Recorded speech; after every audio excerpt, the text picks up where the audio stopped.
d'essayer des trucs et ça marche pas. Eh ben bonjour tout le monde, bonjour pour ce quatrième webinaire de matériaux. Un webinaire qui va être un petit peu différent des autres parce que aujourd'hui, le but du jeu, ça va être avant tout de vous vendre ce service, de vous expliquer globalement ce qu'on est, ce qu'on fait, et plus sérieusement, de vous donner toutes les clés pour que vous puissiez juger de la pertinence ou pas d'un tel service pour les projets sur lesquels vous travaillez.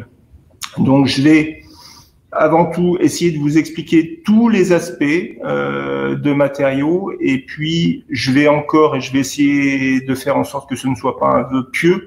Je vais essayer de réserver un bon temps pour des questions-réponses à ce sujet-là. À nouveau, pourtant je m'entraîne énormément, je n'arrive toujours pas à être multitâche, je peux pas vous expliquer ce qu'est matériaux, faire passer des slides, voir s'ils sont passes et en même temps lire vos questions. Donc, il y a Paco, mon camarade, qui va relever toutes ces questions et qui va ensuite me les faire parvenir. Petite précision d'ordre technique, vous avez donc le chat sur le côté pour poser vos questions ou pour réagir sur différents types de choses. Vous avez peut-être une petite main qui apparaît pour que vous puissiez prendre la parole. Ça ne marche toujours pas, j'ai pas réussi à faire marcher le truc. Donc les questions, vous pouvez les poser directement par chat. Et par ailleurs, pour que Paco puisse identifier plus clairement ce qui est question et ce qui est simplement remarque, vous avez la possibilité de mettre une petite pastille rouge pour faire remonter de façon plus évidente tout ce qui est de l'ordre de la question. Alors, matériaux. Alors, qu'est-ce que matériaux? Matériaux, c'est une structure privée qui a été créée à la fin du siècle dernier. Et qui globalement est qualifié de bibliothèque de matériaux. En fait, j'ai eu la chance de rencontrer un mécène Père Noël en la personne d'Yvon Poulain. Yvon Poulain qui avait un superbe bâtiment dans le 15e arrondissement, à qui j'ai eu la chance d'expliquer un petit peu ce qu'était matériaux dans sa finalité, c'est-à-dire d'essayer d'être une bibliothèque avec des milliers de matières pour des professions de création. L'idée l'a plus qu'amusé et il est devenu mécène Père Noël de la structure, c'est-à-dire qu'il a financé cette structure. Il nous a hébergés pendant 6 ans dans ce superbe bâtiment que vous voyez là. À charge ensuite pour matériaux de fonctionner pour gagner une espèce de viabilité économique et que lui n'est pas à mettre au pot en permanence. Et donc l'idée de base, c'était cette idée de rassembler en un même lieu toutes les matières, tous les semi-produits qui peuvent intéresser des professions de création. Profession de création, c'est-à-dire des gens qui sont dans l'archi, dans le design, dans la mode, dans le packaging, dans l'événementiel, dans la cosmétique, dans la scénographie, dans l'industrie du luxe, dans le monde automobile, dans le sport, tout professionnel qui travaille sur des projets et qui a besoin de connaître un petit peu le vocabulaire matière avec lequel il pourrait travailler pour ses projets. Et donc l'idée, c'est de rassembler en un même lieu quelque chose qui lui permette d'embrasser un petit peu tout le champ des possibles en termes de matériaux. Ce qui, bien évidemment, dès le départ, est une utopie. On peut difficilement imaginer d'avoir un showroom avec les milliers de matières possibles et envisageables, surtout si, en plus, on se dit que le terme de matériaux est un terme qui, en fait, embrasse quelque chose de beaucoup plus large que simplement stricto sensu la matière. Ça peut être des matériaux, ça peut être des semi-produits, ça peut être des technologies attachées à la matière. Donc là, on arrive sur des millions et des millions de choses qu'on pourrait référencer. J'ai quelques exemples pour vous parler de cette dichotomie entre ce que nous, on entend par matériaux et ce qui, d'un point de vue de définition, peut s'entendre comme matériaux. Là, par exemple, vous avez une matière que j'aime beaucoup, qui est un silicone qu'on va dire non newtonien, c'est-à-dire que c'est un silicone un petit peu schizophrène, il sait pas trop s'il est solide ou s'il est liquide. En permanence, il oscille entre ces deux états et entre les deux réactions qu'il est censé avoir lorsqu'il est dans un état ou dans l'autre, ou dans un autre. Bah ça, c'est complètement un matériau. C'est un silicone homogène. Et alors donc, pour vous expliquer un petit peu plus ces caractéristiques bizarres, c'est que dans ce côté schizophrène, c'est un petit peu comme si on lui parlait gentiment, il était super cool. C'est la matière super cool. Ce truc-là, un peu pâte à modeler, si jamais je le pose sur une table, demain, il se retrouvera par terre sur la moquette parce que peu à peu, il va couler et il va être dans une réaction de liquide. Et je peux effectivement le tripoter. Si je veux le casser, j'ai toutes les peines du monde parce que c'est un truc qui est super souple. En revanche, si jamais je commence à être plus agressif avec lui, à lui parler plus méchamment, là, il va réagir de façon beaucoup plus comme un solide. Là, par exemple, quand je vous montrais, si je veux le couper et que je le fais mollement, j'y arriverai pas. Si je veux le couper vraiment, il va falloir que je le fasse de façon beaucoup plus sèche. Et là, ça coupe net. Donc, vous voyez, c'est un petit peu cette ambivalence entre une réaction solide et une réaction de liquide. Si ça vous amuse de voir des vidéos là-dessus, sur YouTube, il vous suffit de taper non newtonien et vous tomberez sur un tas de matières qui ont ce type de phénomène un petit peu double entre je suis plutôt un liquide ou je suis plutôt un solide. Vous pouvez aussi en faire chez vous. Il vous suffit de prendre de la maïzena et de l'eau et vous mélangez et vous avez ce genre de choses. Sur YouTube, il y a des vidéos où il y a des grandes piscines de maïzena et le but du jeu, c'est de traverser cette piscine. Dans ce cas-là, il faut courir et taper fortement sur le liquide affleurant et dans ce cas-là, je reste au-dessus. Mais si je m'arrête, tout à coup, il y a plus cette violence de contact entre vous qui traversez la piscine et la maïzena qui est dans la piscine. Et donc, dans ce cas-là, vous coulez, tout bêtement. Donc là, on est complètement dans l'identification d'un matériau, un matériau particulier, un matériau qui sert notamment à faire des éléments anti-choc pour une combinaison de moto, pour des accessoires de ski, pour des trucs comme ça. Mais là, c'est complètement une matière. C'est donc un truc que je référence sans trop de problèmes en termes de vocabulaire. Maintenant, si je prends ce film plastique. Ce film plastique, alors là, en l'occurrence, il est en PET, mais il peut être en PVC, il peut être en un tas de choses. Ce qui m'intéresse là, plus que le film lui-même, c'est le traitement de surface qui a été déposé sur ce film pour lui donner des propriétés particulières. Et là, pour la petite histoire, ce film-là s'appelle du Sharklet. C'est un matériau qui découle directement d'un phénomène de biomimétisme, c'est-à-dire un phénomène constaté dans la nature et la volonté par l'homme de s'en inspirer pour imaginer de nouveaux développements matériaux. Et on s'est rendu compte que chez le requin, il n'y avait jamais de maladie de peau, il n'avait pas d'eczéma, il n'avait pas de poussée de boutons à l'adolescence, il avait en permanence une peau qui était clean, sans microbes particuliers, sans bactéries, etc. Et on a étudié un petit peu les écailles des requins et on s'est rendu compte qu'il y avait des espèces de microstries à la surface de ces écailles qui empêchaient en fait tout ce qui est microbes et bactéries de s'accrocher sur les écailles et donc de commencer à coloniser la peau du requin pour ensuite éventuellement créer quelques désordres. Et on s'est dit, tiens, ça c'est super bien, c'est pas un produit particulier qui est mis sur les écailles et qui a ce côté de répulsion des bactéries, c'est simplement la structure de ces écailles. On a reproduit ce type de structure sur un film plastique pour justement lui donner ses propriétés antibactériennes. Donc vous voyez que c'est pas attaché à la matière, c'est un traitement de surface, on va dire, monomatière, qui permet à un matériau donné, en l'occurrence le film, de gagner des fonctionnalités particulières. Bon, ça va être aussi référencé par matériau, mais on peut pas dire que c'est un matériau, ça. C'est plus un semi-produit, un traitement de surface, etc. Je peux même aller plus loin, et dans la base de données, on va référencer un tas de choses qui n'ont pour le coup plus réellement de lien avec la matière.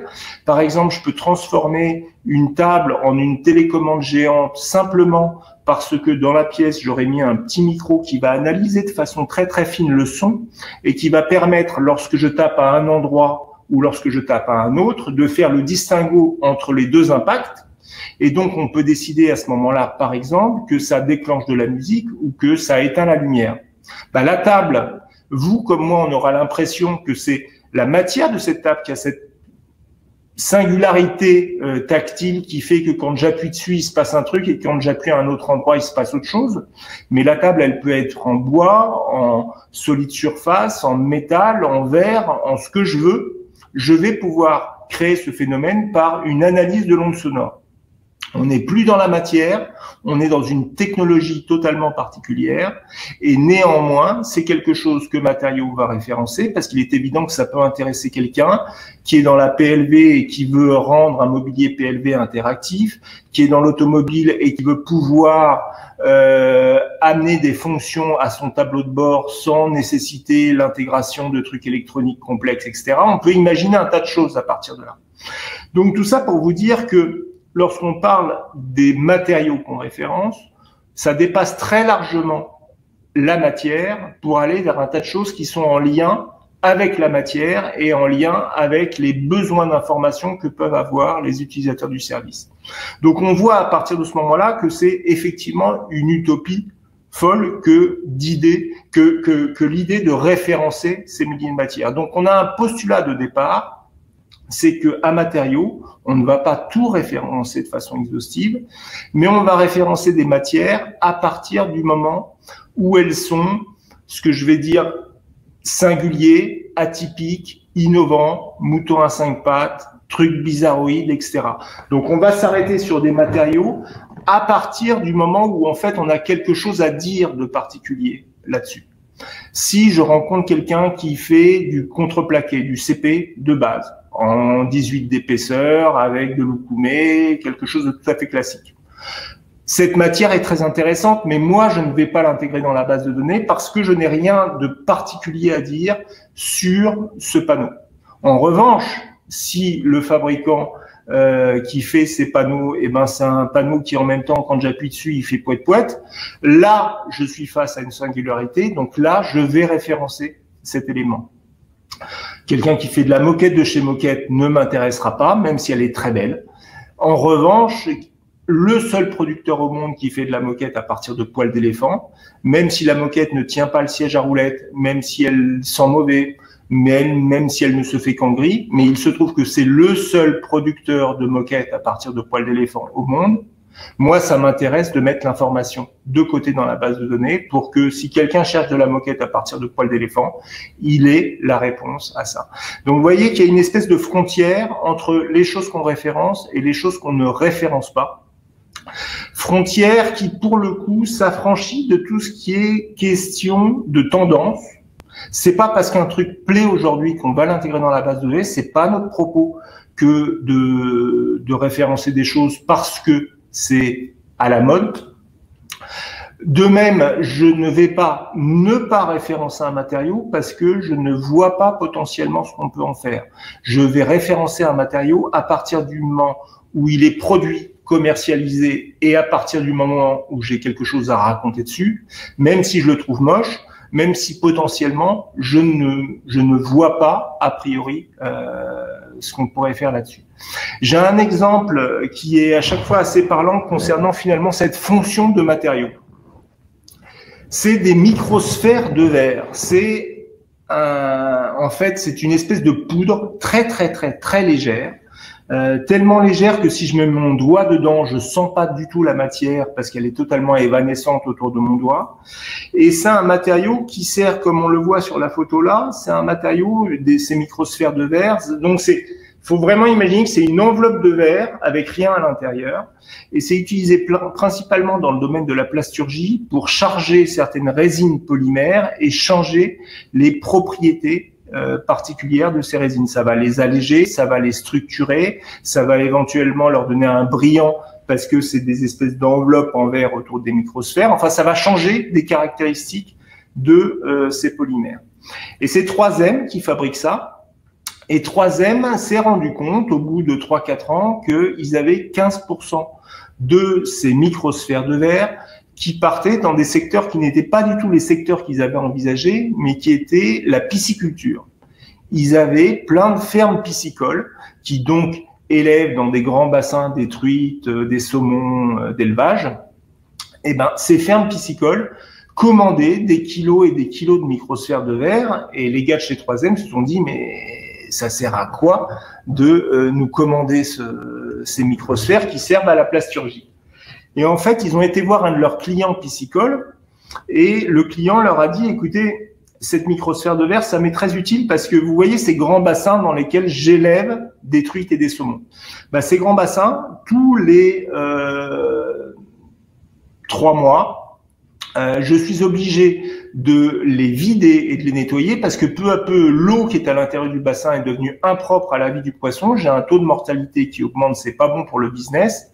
Et donc, tous les 3 mois, je suis obligé de vider ces grands bassins, d'enlever les poissons d'abord, de vider le bassin, de nettoyer le bassin, de remettre de l'eau dans le bassin, de remettre les poissons dans le bassin. Enfin, c'est un travail fastidieux parce que c'est vraiment des grands réservoirs.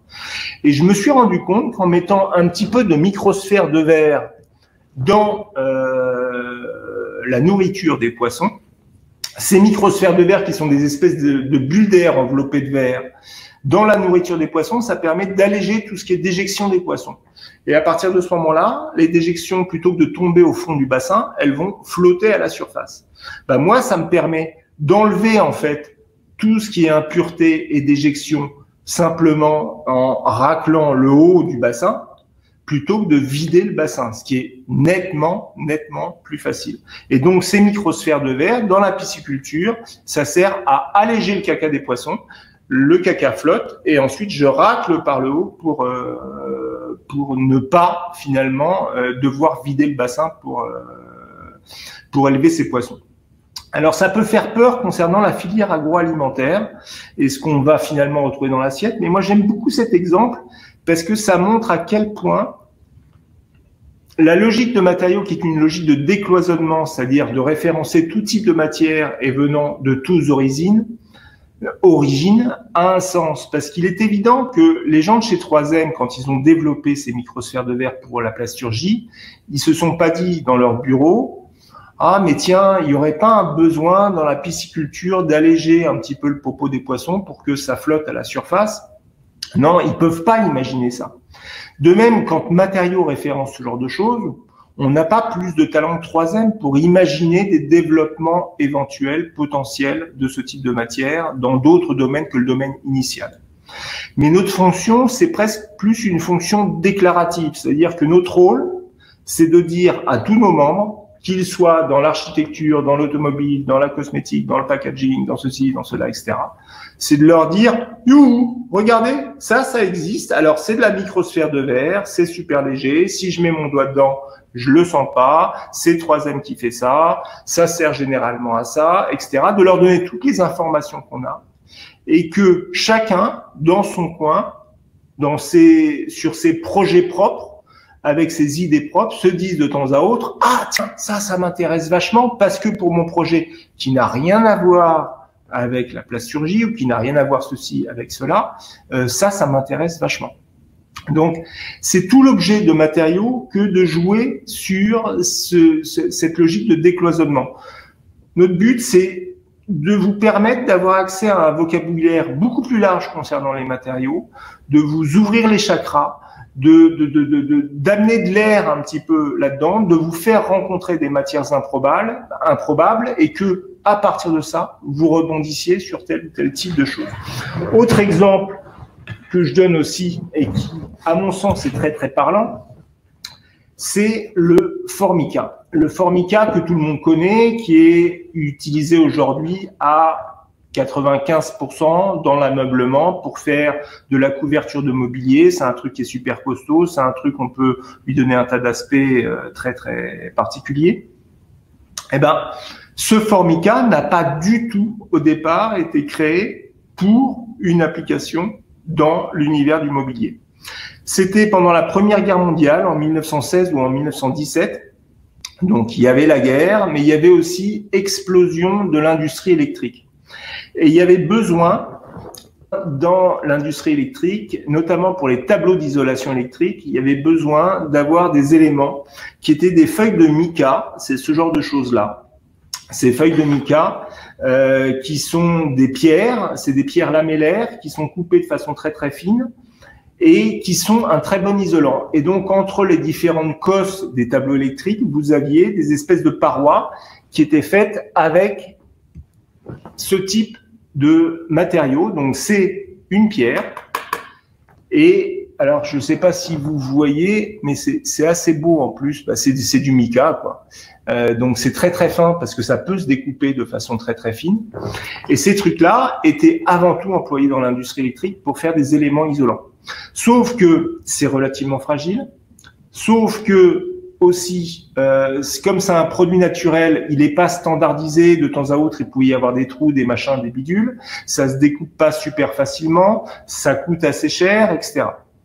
Donc, explosion de ce marché, et deux ingénieurs se disent « Ah, mais tiens, ça serait super bien qu'on trouve quelque chose pour remplacer le mica dans les tableaux d'isolation électrique, parce que c'est un très bon isolant, mais en même temps, il y a quelques contraintes un petit peu embêtantes avec ça. » Et ils se sont dit « On va prendre de la feuille de papier craft, on va l'enduire de résine phénolique, on va créer donc un espèce de feuilleté de papier craft qui vont être collés avec une résine qui est très, très isolante électriquement.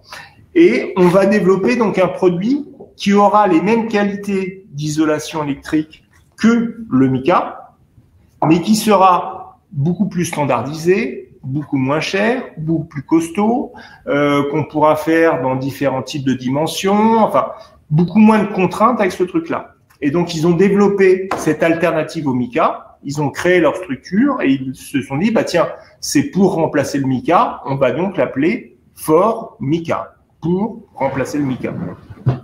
Et pendant 20 ou 30 ans, cette boîte, elle a fait uniquement ce genre de choses.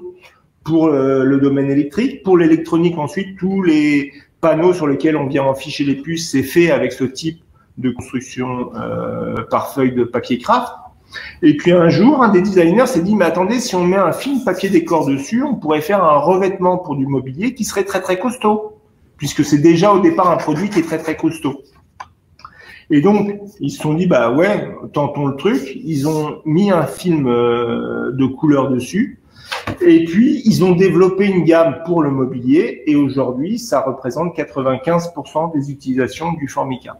Donc, vous voyez que cette idée de décloisonnement, c'est quelque chose qui réellement peut faire exploser complètement l'utilisation d'un matériau qui, au départ, est développé pour un emploi donné et qui, derrière, s'avère tout à fait judicieux pour tel autre. Dernier exemple que j'aime bien aussi, c'est une mousse polyuréthane développée il y a maintenant 5-6 ans par BASF. Et c'était la première fois qu'on arrivait à faire de la mousse polyuréthane, donc avec un thermodur, de la mousse avec ce type de qualité. Ils avaient développé ça en laboratoire et ils disaient, bah, tiens, qu'est-ce qu'on pourrait en faire? Et le premier emploi qu'ils ont trouvé, c'était un emploi quand même assez anecdotique, c'est qu'on s'était rendu compte que dans les étables, les vaches produisaient plus de lait et un lait de meilleure qualité à partir du moment où elles étaient sur un sol qui était très très très meuble, qui leur rappelait en fait une prairie avec de l'herbe haute, bien molle, bien grasse, etc. Et à partir de ce moment-là, elles produisent un lait de meilleure qualité et en plus grande quantité. Donc, ils ont fait des espèces de grands matelas pour que les vaches puissent, le soir à l'étable, continuer à avoir cette sensation de confort sous les pieds et donc produisent plus de lait. Et ce n'est qu'au bout de 2 ans que c'est Adidas qui a développé la première pompe avec ce type de semelle. Depuis, ça fait fureur et on le voit partout. Mais à nouveau, une matière qui au départ avait été développée pour un emploi particulier a explosé complètement dans d'autres secteurs. Donc, c'est vraiment là l'idée de matériaux, c'est d'essayer de rassembler en un même lieu un tas de choses qui, d'une part, lorsque vous travaillez sur un projet, va vous permettre de balayer de façon beaucoup plus large le type de matière avec lesquelles vous pourriez travailler. Et par ailleurs, et ça c'est le côté plus inspirationnel de la matière, il me semble aussi très intéressant lorsque les membres viennent au showroom et qu'encore une fois ils ont les chakras ouverts, que éventuellement ils tombent sur un matériau qu'ils ne connaissaient pas, auquel ils ne pensaient pas, et que ce matériau génère même un nouveau projet, un nouveau développement, etc. Donc, il y a d'une part les meilleures réponses à des contraintes initiales concernant un projet, Et par ailleurs, ça peut aussi tout à fait être la découverte d'un matériau qui, chez vous, va faire naître de nouveaux projets, justement, ou de nouveaux développements. Alors, concrètement, physiquement, ce service, il est un petit peu à deux dimensions. Vous avez d'une part, effectivement, des showrooms. Alors, le premier showroom, c'est donc le showroom parisien, c'est un peu le canal historique, qui a d'abord été Square de Vergennes dans le 15e, puis à la Bastille dans le 12e, et maintenant, depuis 6 ans, on est rue Chaptal dans le 18e. Donc, un showroom, eh ben, on va montrer physiquement ces milliers de matières. On a depuis ouvert ou noué des partenariats avec Shanghai, avec Shenzhen, avec Séoul, avec Prague et avec d'autres en prévision pour avoir ces différents showrooms qui permettent de montrer à plus de gens physiquement ces matières. Alors les showrooms à chaque fois c'est un peu sur le même principe. Là vous avez, je vous ai montré rapidement une photo de Prague, une photo de Shanghai, une autre photo de Shanghai. Le but du jeu à chaque fois c'est vraiment de permettre aux gens qui viennent nous voir d'avoir le plus directement accès à la matière. Ils sont pas là pour venir nous voir, ils sont là pour venir voir des choses, éventuellement nous poser des questions, mais avant tout rencontrer ces milliers de matières pour que derrière, ça phosphore concernant le type de projet sur lesquels ils travaillent. Donc, ça, c'est les showrooms. Et vous avez en même temps une base de données. Alors, j'ai découvert une fonction, je vais la tenter, j'espère que ça va marcher. J'ai la possibilité de vous montrer en direct comment fonctionne la base de données. Hop.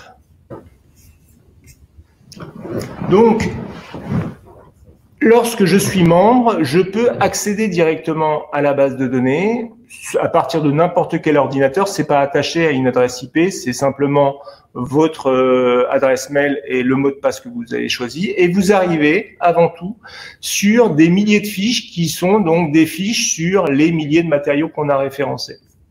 Alors, je vais rappeler la page de base. Voilà, vous arrivez là-dessus. À chaque fois, en survol, vous avez différentes images des matériaux et puis vous pouvez directement zoomer sur la fiche et vous avez toutes les informations qu'on a sur le matériau, des photos, le nom du matériau, la description de ce matériau et les coordonnées de la boîte. Donc là, vous en avez des milliers. Je dis des milliers, il y en a aujourd'hui 8792 des fiches dans la base de données. La recherche, elle se passe ici. Et elle est toute bête, c'est-à-dire que vous cherchez par exemple un bois translucide qui fait poète-poète, vous allez taper bois translucide poète-poète, et puis vous allez voir ce que vous répond la base de données. Alors là, je commence à taper bois, et je m'aperçois qu'il y a un principe d'autocomplétion, c'est-à-dire que je commence à taper bois, et on va me proposer toute une série de propositions. Il y a marqué bois résiné, bois massif, bois polymère, boîte de nuit, boîte à œufs, etc. Tous les termes qui commencent par BO y remontent, ce qui me permet éventuellement de préciser les choses. On peut même voir apparaître des choses un peu curieuses. Là, j'ai enlevé le i, donc j'ai simplement BO. Alors, j'ai toute une série de termes qui commencent par BO, logiquement. Donc, j'ai bottom-up, bon marché, boîte de nuit à nouveau, bois, etc. Puis, j'ai des trucs un peu curieux comme vache, comme caca, comme champ, etc. En fait, par exemple, si je m'arrête sur le terme de vache, il y a vache parce que vous étiez peut-être en train de taper bovin. Et la base de données, qui fonctionne aussi avec un réservoir de synonymie, vous signale que bovin n'est pas tellement utilisé dans la base, c'est plus le terme de vache qui est utilisé. Donc, ça vous permet ou ça nous permet de fonctionner ensemble avec le même type de vocabulaire pour faire des recherches. Alors, une fois que j'ai lancé mon interrogation sur les vaches, parce qu'effectivement, c'était pas bois que je cherchais, c'était tout ce qui est lié à l'univers des bovins, eh ben, vont remonter en l'occurrence 83 fiches sur 83 matériaux qui, pour nous, sont associés à l'univers des bovins. Donc, vous allez retrouver aussi bien du papier fabriqué à partir de lait de vache que des terres cuites fabriquées à partir de bouse de vache, la boîte l'a quand même appelé du merdacota, des polymères fabriqués à partir du sang récupéré dans les abattoirs, un textile fabriqué à partir de caséine de lait, etc., etc. Et puis, lorsque vous voulez en savoir plus sur un matériau, vous cliquez sur la fiche, vous ouvrez, et comme je vous le montrais tout à l'heure, vous avez le nom du matériau, la description de ce matériau et les coordonnées de la boîte. Là, c'est un petit peu, je vais dire, le minimum syndical concernant le type d'information qu'on va avoir là-dessus. Il peut y avoir aussi, et c'est le cas ici, il y a une rubrique qui s'appelle matériaux liés. Matériaux liés, ça permet tout bêtement de rebondir d'une fiche à une autre, parce que de notre côté, du côté de matériaux, on s'est dit, tiens, ça serait intéressant de lier cette fiche à cette fiche. Donc, il vous suffit à chaque fois simplement de cliquer sur le terme, et puis apparaît une autre fiche sur un autre matériau qui est en lien pour des raisons esthétiques, pour des raisons techniques, pour des raisons diverses et variées. Et ce qui me permet de vous montrer un autre aspect, c'est que ici, je vais retrouver un PDF. C'est à chaque fois qu'on a noté ou qu'on a trouvé sur le site de l'entreprise en question des informations techniques un peu plus précises, on va les attacher à la fiche. Ça vous permet à vous d'avoir accès à ça de façon plus directe. Donc ça, c'est le fonctionnement de la base de données.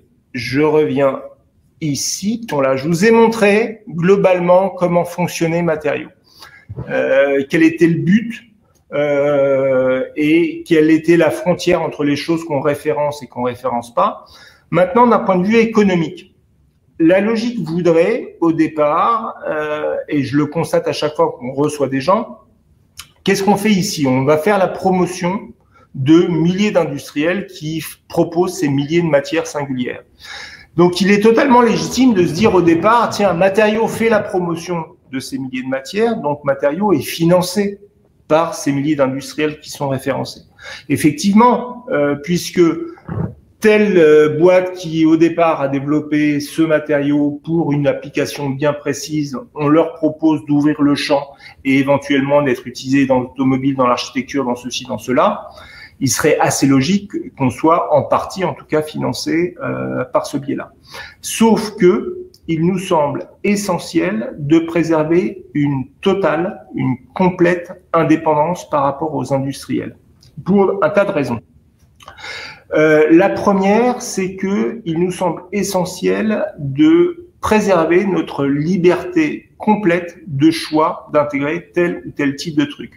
Je vais aller à un salon sur l'industrie militaire, je vais croiser une boîte qui fait un truc de dingue et je vais me dire, tiens, ça, il faut que ce soit dans la base de données. Que l'industriel voit potentiellement l'intérêt ou pas d'être dans la base de données, à la rigueur, c'est annexe. L'intérêt principal, c'est avant tout que l'information soit préservée et qu'on puisse créer cette fiche. Donc, il faut absolument que nous, on décide d'intégrer tel ou tel type de truc. A contrario, Saint-Gobain, qui, je ne devrais pas citer de marque, c'est un exemple, un grand verrier qui sort un nouveau verre imprimé, une nouveauté dans sa gamme, et qui souhaite que Matériaux le montre dans la base. Si de notre côté, on ne perçoit ça que comme une nouveauté, un nouveau décor, un nouveau dessin, mais rien de particulier à raconter dessus, il est aussi essentiel qu'on ne pollue pas la base de données avec des informations qui, pour nous, n'ont pas de sens par rapport au type de choses qu'on va être amené à référencer. Donc, ça, c'est le premier aspect qui fait qu'on ne peut pas du tout rentrer dans une relation économique avec les industriels, c'est que il nous semble essentiel de préserver cette liberté de choix d'intégrer tel truc parce que ça nous semble potentiellement intéressant et tel autre ne pas le mettre parce que on n'a rien de particulier à raconter si ce n'est que c'est un nouveau dessin, un nouveau décor, mais ça ne change rien concernant la nature même de la matière. Le deuxième aspect, c'est que si on était financé même simplement en partie par les industriels, il est évident qu'on n'aurait pas une liberté éditoriale sur les fiches. Et que à partir du moment où un industriel propose quelque chose et que dans son argumentaire, il va dire que c'est super écolo, parce que machin, parce que bidule, et que pour nous, c'est que du vent, et que ça ne change pas le problème concernant cette matière et son emploi, il nous semble essentiel de préserver cette liberté, d'éventuellement même critiquer un matériau qu'on a sélectionné. On l'a sélectionné parce qu'il y a une singularité, mais en même temps, On veut garder notre esprit critique et notre libre arbitre de discours concernant la matière. Et il est évident que si jamais l'industriel devait payer pour être présent dans la base de données, il aurait une sorte de droit de regard sur le matériau et éventuellement sur d'autres choses qu'il ne souhaite pas qu'on intègre parce que c'est des concurrents directs ou des choses comme ça. Autre aspect assez évident, c'est que les utilisateurs viennent nous voir en même temps pour qu'on discute avec eux de ces milliers de matières et qu'éventuellement on les oriente ou on les conseille. Il est évident qu'on n'aurait pas la même crédibilité à partir du moment où Matériaux a un intérêt particulier à les mettre dans les bras de tel industriel ou de tel autre. Donc pour toutes ces raisons-là, Matériaux structure privée n'est pas du tout et ne sera jamais financé par les industriels. On n'est pas là pour vendre ces milliers de matières, on ne distribue pas d'échantillons, pas de plaquettes, on est là pour montrer ces matières à nos utilisateurs. Donc si on n'est pas financé par les industriels, il faut bien qu'on soit financé par l'autre bout, à savoir les utilisateurs. Donc cette idée d'adhésion aux matériaux, elle est là, elle est simplement pour permettre à ce service d'exister et en même temps préserver sa véritable richesse qui est cette largesse de spectre et cette indépendance de discours. Donc, et c'est là où j'en arrivais au slide d'après, c'est là où on en arrive à ces questions d'adhésion à matériaux. Pour avoir accès au showroom, pour avoir accès à la base de données, il est nécessaire d'adhérer au service. C'est un principe d'adhésion à l'année, nominatif et à l'année, qui vous permet ensuite d'avoir accès à tout ça. Avec deux formules principales. Soit la personne se dit « je n'aurai pas la possibilité de venir dans un des showrooms ». Parce que je suis à Pétaouchnok, que je ne vais jamais à Paris et encore moins à Shanghai, mais je souhaite avoir accès au moins à toutes les informations sur ces milliers de matières.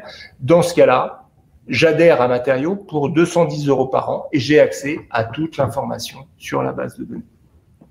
Si jamais j'ai la possibilité de temps à autre de venir dans un des showrooms, il est tout de suite beaucoup plus utile, je dirais, de prendre cette formule-là, formule web plus showroom, parce que ça vous permet d'avoir accès à la base de données et en même temps, ça vous permet de venir quand vous le souhaitez au showroom pour découvrir physiquement ces milliers de matières qu'on a référencées. Donc, être membre, pour nous résumer, ça permet pour 1 an d'avoir accès à toutes les informations sur les aujourd'hui 8700 et des brouettes, je sais plus combien, fiches matériaux, avec à chaque fois le contact vers les différents interlocuteurs qui fournissent ce type de matière. Si jamais vous êtes membre, ça vous permet aussi de venir dans nos showrooms quand vous le voulez pour découvrir ces matières. Le fait d'être membre, ça fait aussi que quotidiennement vous recevez, alors là c'est plus du push d'information. Tous les jours, on vous envoie ce qu'on appelle The Daily Matériaux, qui est un matériau de la base de données qu'on a envie de mettre en exergue ce jour-là. Parce qu'il pleut, on va vous montrer un truc qui est super imperméable, parce que ceci, parce que cela, etc. Mais tous les jours, vous avez une fiche extraite de la base de données. Et puis tous les mois, on a ce qu'on appelle le Frühstück. Le Frühstück, c'est un petit déj, comme son nom l'indique en allemand, où on va vous montrer les 30 ou 40 derniers trucs qu'on a intégrés dans la base de données et pour lesquels on a réussi à avoir des échantillons. Donc c'est un format court, 1 heure, ça va très vite. On vous présente les 30 ou 40 trucs qu'on a vus. Vous n'avez rien à noter de particulier parce que derrière, sur la base de données, vous allez pouvoir faire remonter toutes ces fiches. Et il y a chouquette, il y a croissant, il y a tout ça. Et grande nouveauté, puisque vous, comme vous le remarquez, je suis en train de découvrir les technologies du 21e siècle et notamment ce principe de webinaire, il n'est pas du tout impossible que dorénavant, on fasse systématiquement pour nos Frühstück en même temps une version web pour tous les membres qui ne peuvent pas venir physiquement et qui souhaitent quand même assister à tout ça. Bon, et alors les annexes, avant de passer maintenant aux questions, parce que c'est ça qui va vraiment m'importer, on a écrit il y a quelques années maintenant un superbe bouquin qui s'appelle Industry of Nature, qui est un bouquin qui recense une centaine d'exemples de matériaux qui ont été développés grâce à un principe de biomimétisme. Donc, à nouveau, constatation d'un phénomène dans la nature et volonté par l'homme de s'en inspirer pour développer tel ou tel type de matière qui va jouer avec l'intelligence qu'a pu trouver la nature pour imaginer un truc qui est multifonctionnel. Autre ouvrage de référence nous concernant, Matériologie, qui est plus un bouquin, je vais dire, pédagogique sur la matière pour expliquer globalement ce que c'est que le bois, ce que c'est que le verre, ce que c'est que les polymères, les textiles, le métal, comment tout ça se travaille, etc. Enfin, vraiment un ouvrage de référence, mais sur les basiques, un peu tout ce que vous avez voulu savoir sur la matière sans jamais oser le demander. Ma maman l'a lu et elle m'a dit qu'elle avait tout compris, donc ça veut dire que effectivement, il est accessible. Maman, tu m'en veux pas. Et puis on organise des expos. La dernière, c'était une très belle expo sur The Most, avec le textile le plus léger du monde, le film plastique métallisé le plus dingue, etc., etc. Et dernière petite chose, on a depuis quelques mois un blog qui a vocation à être intégré au site d'ici quelques mois, mais pour l'instant il est séparé. C'est blablamatériaux.com tout bêtement, et vous pouvez retrouver tout un tas de ressources autour du service matériaux et autour des matériaux directement sur ce blog qui lui pour le coup est ouvert à tout le monde et tout le temps. Alors, Paco, il faudrait que tu m'envoies les éventuelles questions de nos auditeurs. Je repasse au chat. Alors, j'en profite pour... Je vois des questions là. d'Aubin, peut-on revoir l'exposition? Non, c'était une expo temporaire qu'on avait organisée pour Luxpack, et ensuite on a pris un petit extrait pour Maison et Objets en janvier dernier, mais c'est pas, elle n'a pas vocation à être une expo itinérante, mais on n'arrête pas d'en faire plein et plein des biens. Est-ce que Paco m'a envoyé? Alors Paco m'a envoyé. Alors, quelle est la place du biomimétisme chez Matériaux? C'est une place qui est assez énorme en fait, parce que dans la mesure où notre recherche c'est permanente, notre veille permanente, c'est d'essayer d'identifier tout ce qui est matière singulière, innovante, et qu'il y a beaucoup de choses qui se passent autour du biomimétisme. Je vais pas dire quotidiennement, mais on est en permanence à regarder des sites comme Ask Nature ou à suivre toute une série de flux RSS autour du biomimétisme. Et à chaque fois qu'un développement est opéré avec cette logique-là, et à chaque fois que c'est commercialisé, parce qu'il y a un aspect qui est très important dont j'ai oublié de parler, c'est que les fiches dans la base de données sont des fiches sur des matériaux qui sont commercialisés. On va s'intéresser à tout ce qui est recherche et développement, on va mettre de côté des projets d'étudiants qui nous semblent intéressants, etc. Mais la fiche en tant que telle, il faut que derrière, il y ait un interlocuteur qui puisse répondre à des projets. Mais le biomimétisme, c'est pour nous une source totalement dingue, parce que effectivement, la nature, c'est une espèce d'industrie qui, depuis des millions et des millions d'années, produit en permanence, en économisant les ressources, sans faire de déchets, en recyclant tout. Et donc, on a, je pense, énormément à apprendre de la nature, si jamais humblement on commence un petit peu à la regarder autrement. Pouvez-vous rappeler le nom de celui qui vous a aidé à vos débuts? Yvon Poulain. Yvon comme Yvon, Poulain avec 2 L, qui hélas est mort aujourd'hui, qui était au départ un industriel du plastique. Il a commencé dans la métallerie, puis peu à peu il a racheté des structures qui étaient dans la plasturgie. Il est devenu, il a créé une boîte qui s'appelle le groupe Diam et qui est devenu un très très gros intervenant dans tout ce qui est mobilier de PLV. Et moi, j'ai eu la chance de le rencontrer alors qu'il venait de vendre sa structure, qu'il était retiré des affaires, donc plus de lien particulier ni avec la plasturgie, ni avec le monde professionnel de façon générale. Il venait de racheter ce bâtiment de Mallet Stevens et il avait envie, avec ce bâtiment, de montrer à l'intérieur des trucs qu'il aimait. Et je suis arrivé pile poil à ce moment-là, donc pile poil avec énormément de chance.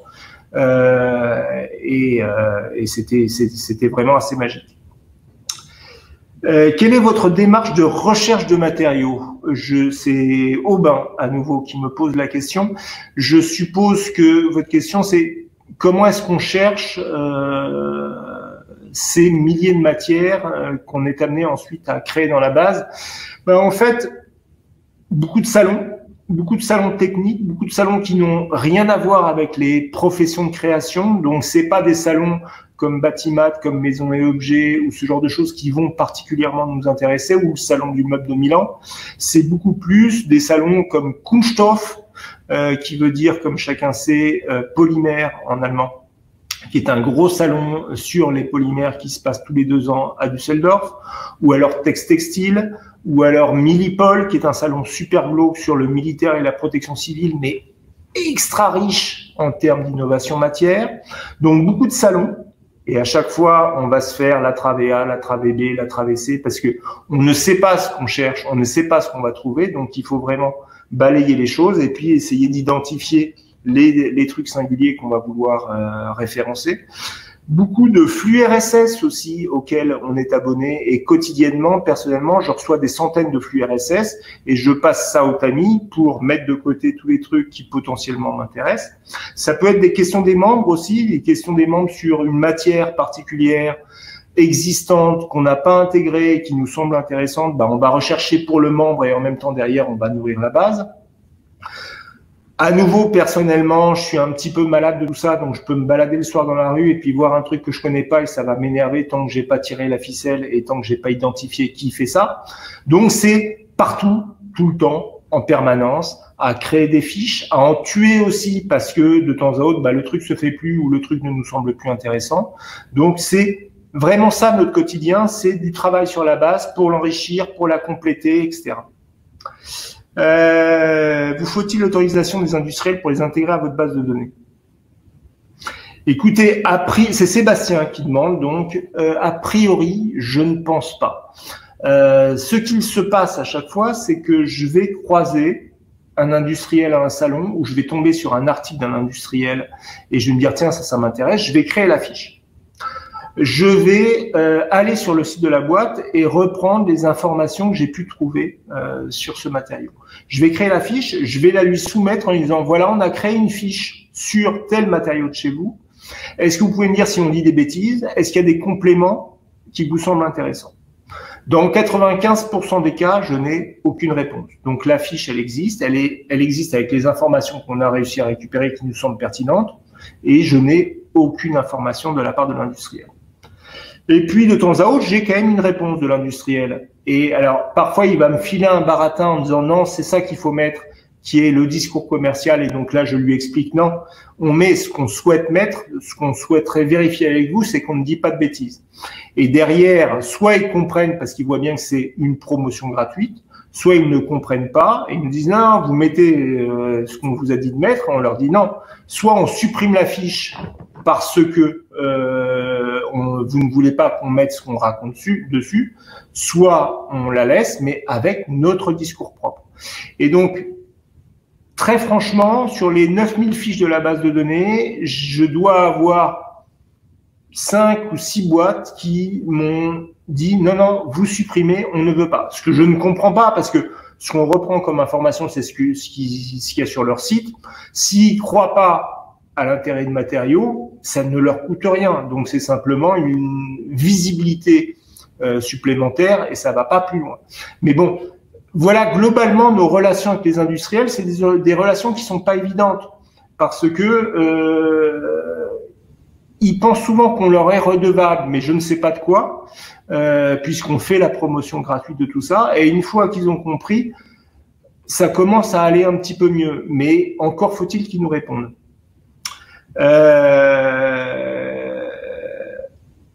Donc, Sébastien, à nouveau, j'ai répondu à votre question. S'ils ont un droit de regard, encore une fois, mais nous sommes décisionnaires. Et s'ils ne sont pas d'accord, si jamais quelqu'un fait un textile enduit polyuréthane et qu'il appelle ça du cuir vegan et que moi, je vais refuser de mettre cuir vegan parce que ça n'a pas de sens pour moi et que je vais dire que c'est un textile enduit de polyuréthane avec 30% de déchets de banane, je mets ça parce que c'est du factuel, je ne dis rien de faux, je mets uniquement du factuel. S'il n'est pas d'accord, je supprime la fiche et ça n'ira pas plus loin.